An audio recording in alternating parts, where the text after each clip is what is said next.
Hello and welcome back to the Blueprint, Canada's Conservative podcast. I'm your host, Jamie Schmale, Member of Parliament for Haliburton-Kawartha Lakes. I did have Brock in my riding. Since the election, I've now lost Brock Township, but I have the one and only Larry Brock as the guest, the first guest after the last election. Larry Brock, Member of Parliament for Brantford, Brant South, Six Nations, also the Critic for Justice. Thank you for coming on. Honor and privilege to be the first guest of the 45th Parliament. The Brockinator is in studio. He's ready to go. We did actually have a bit of a break. Yes. Just before the election, and a whole bunch of things happened other than the election. The studio was taken on the road, so it was dismantled, and there wasn't the ability to have new content continually posted, but we are back. Parliament's back in session. We elected the new speaker yesterday. We heard from the King and the speech from the throne a little while ago. So the wheels are in motion in Parliament, so to speak. And now we, as the official opposition, although the election wasn't exactly how I think you and I and many of our viewers and listeners wanted, we are going to serve as His Majesty's loyal opposition. And probably the first thing that we're going to ask questions about, among many, is the fact that Mark Carney, during the whole election campaign, was Mr. Talk Tough. He went on and at length about that. Meanwhile, he meets with his cabinet and secretly removes the reciprocal tariffs, assigned to the United States, leaving a $20 billion hole or a potential $20 billion hole in estimates on government budgeting. But he went on the very next day after knowingly removing them in secret, those tariffs, and talking about how he's implementing tariffs and the only person that can stand up to Donald Trump, and that was during a leaders' debate. This is absolutely incredible, the length this guy goes to tell one thing after another that is not true. Mm-hmm. And Jamie, to your point, this is not the first time that he has deliberately misled Canadians. He was doing that literally throughout the election, even before the election. He was caught in a number of outright lies or mistruths, however you want to phrase it. But this information could have been a game changer during the election, because the whole strategy of the Liberal Party and Mark Carney was to instill a sense of fear. Mm-hmm. We opted for optimism and hope. He was running on a platform of fear, and that he was the only person with the experience and the know-how and the diplomatic prowess to stand up to a bully like Donald Trump. Elbows up, two elbows down. Yep. And to your point, the fact that he is now missing $20 billion probably explains why he's not in a rush to give us a spring budget, which traditionally we have at this time of year. Yeah, and we're looking at the fall. I guess the finance minister came out finally after public pressure, I'm guessing, or maybe some common sense that, maybe after campaigning that, this guy, Mark Carney, was the be-all and end-all and the financial genius, maybe we should tell Canadians our roadmap, and that would be outlined in the budget. Right. So we should probably have that soon. Again, considering since they campaigned the whole time about being the party with a plan. Yes. Minus the last 10 years of misery and disaster. But that was their whole thing. Yes. And they've immediately backtracked on it. If the estimates are true, if we are looking at a $20 billion hit on top of what they're already deficit spending, Mark Carney could blow through Chrystia Freeland's, fiscal guidelines that she talked about. No guardrails at all. It's wide open, and it's speculation at best as to where this is going to land, but this is not good news for this country following an election. And how he's going to make up that $20 billion deficit remains to be seen, but God forbid that we're looking at additional taxes. It's got to come from somewhere. Well, we could have that roadmap. Of course, they're the party with the plan, so they said. We could have that roadmap. There's nothing saying that we have to sit from May till mid to late June. Pierre Poilievre said during the campaign, MPs don't plan on a vacation this summer. You're working all the way through. And I think we are fine with that. Yeah. But Mark Carney says, no, I need that summer vacation. Yep. And he's going to rise Parliament as per the usual schedule, mid to late June, without, again, tabling a budget before he adjourns the House. Yes. The government can keep going. Yeah. Well, let's face it. We've been off since the middle of December. We all left for our Christmas break with every expectation. We were returning towards the end of January to resume the 44th Parliament. Justin Trudeau decides to resign, a selfish choice on his part, his decision. But in addition to that triggered obviously the election of a new leader of the party, again solely at the decision making of the Liberal Party of Canada and Justin Trudeau. So we lost precious time to get back to work, and here we are now, the end of May. Literally, we could probably sit until the 20th or the 25th of June, and then we break for the summer. So I'm hearing from my constituents, I'm sure you are as well, and from constituents right across this country, name one profession in the public or private sector where you have a break of almost 6 months long, okay? And then you work for 3 or 4 weeks, and then you take another significant break until the end of September. Canadians voted for change. They voted us back into the House to do the necessary work to make this country more resilient and more productive, and to deal with the challenges that are still facing Canadians. Yeah, We still still the have challenges from the last 10 years. Absolutely. Yeah. We still have the affordability crisis, the housing crisis, the productivity crisis, the crime and chaos crisis, right? Where is the plan? What are we going to do in the next 3 weeks, 3.5 weeks to substantially address that? Very little will be done. In fact, I have heard from my Liberal sources that the only priority that Carney and his government has is to make that 1% tax cut to the middle class. That is their sole priority. We need to get things done in this country. We need to restore community safety. Yeah. What are they going to do in the next 3 weeks? So the new cabinet looks a heck of a lot like the old cabinet. It does indeed. Even though we were told all election,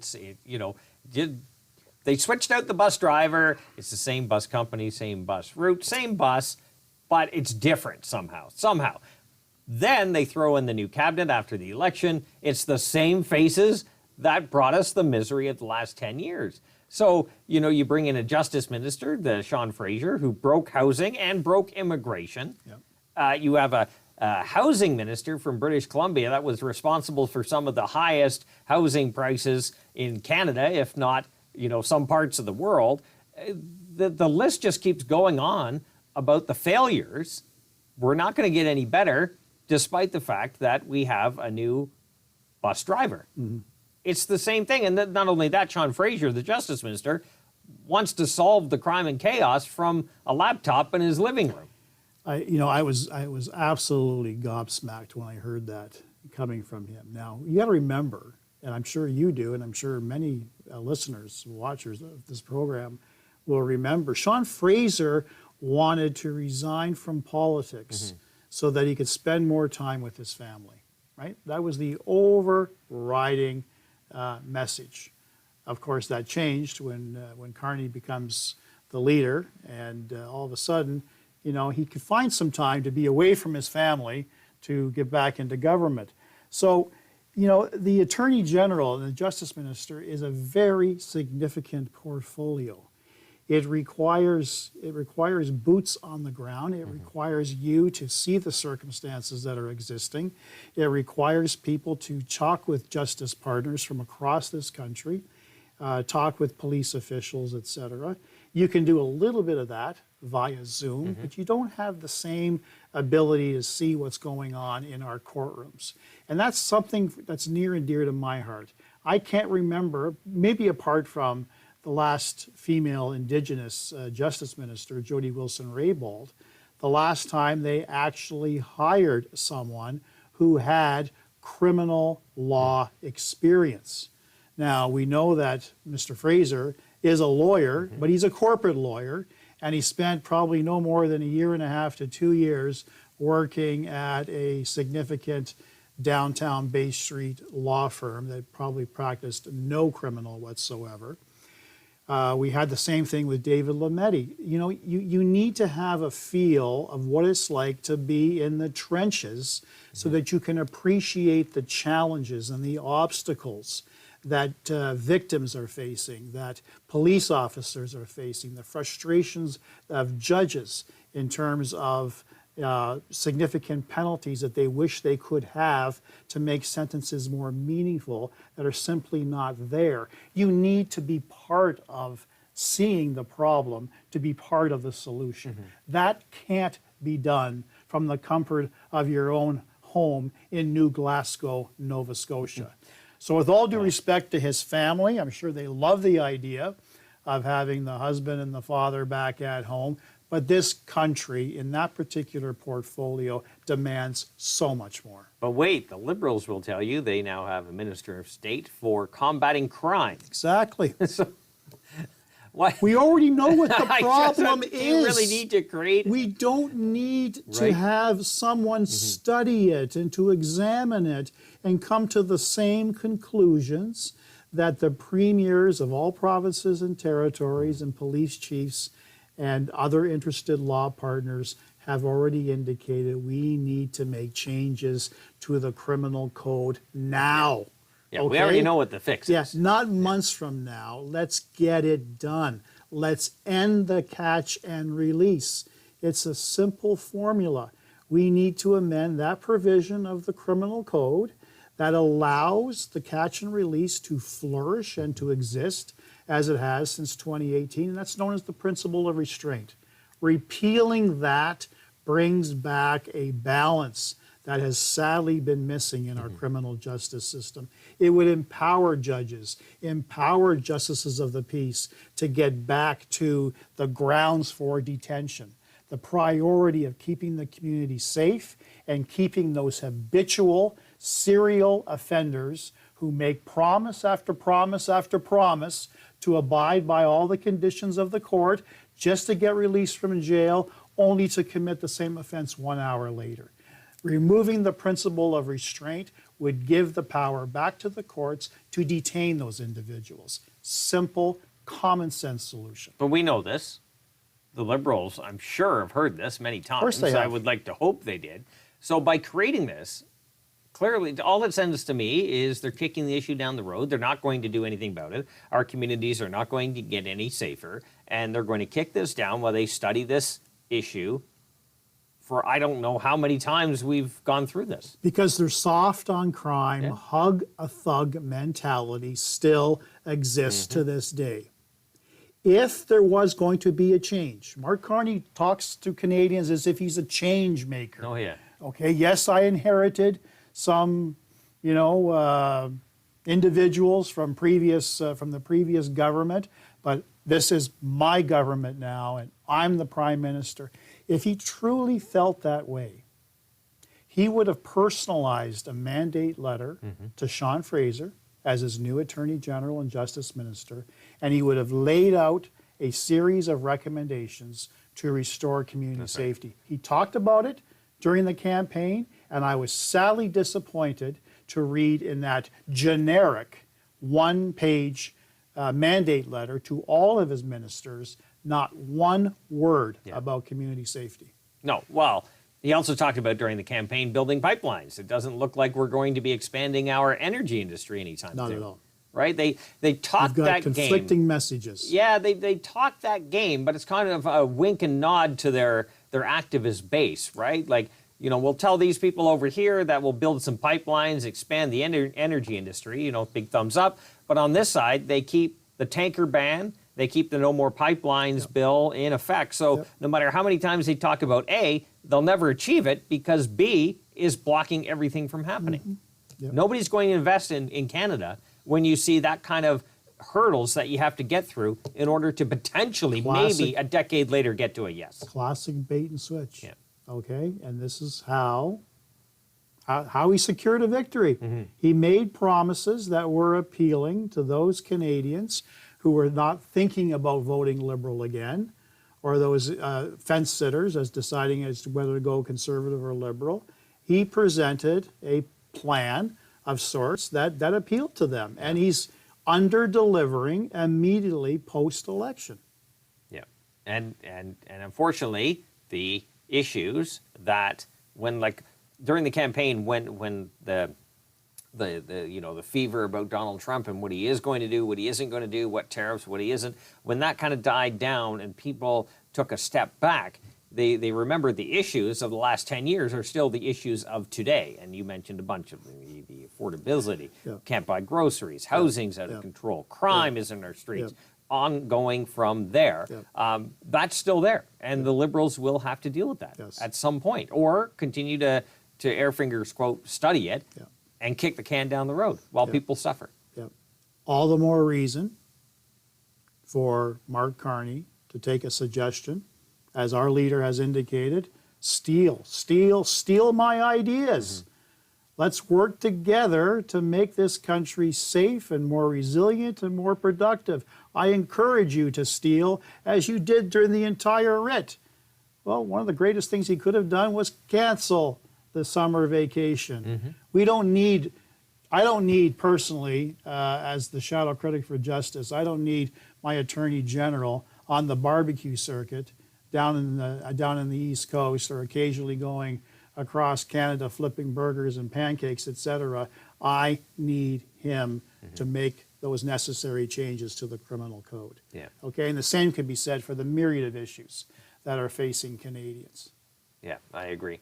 As you know, I know it's been a while since we had you on. The guests get the last word. So we went over a lot of topics.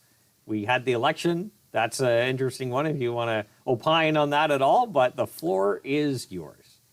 Looking forward to getting back into the swing of things, Jamie. Looking forward to serving the great people of Brantford, Brant South, Six Nations. So proud of the trust that they've given me to come back from my second term. We have so many challenges at play in this country, and we have to work together on those key issues. But I wish to God, as we feel that there is a sense of urgency, as we have discussed throughout this podcast, I really wish that Mark Carney and his government would feel that urgency as well.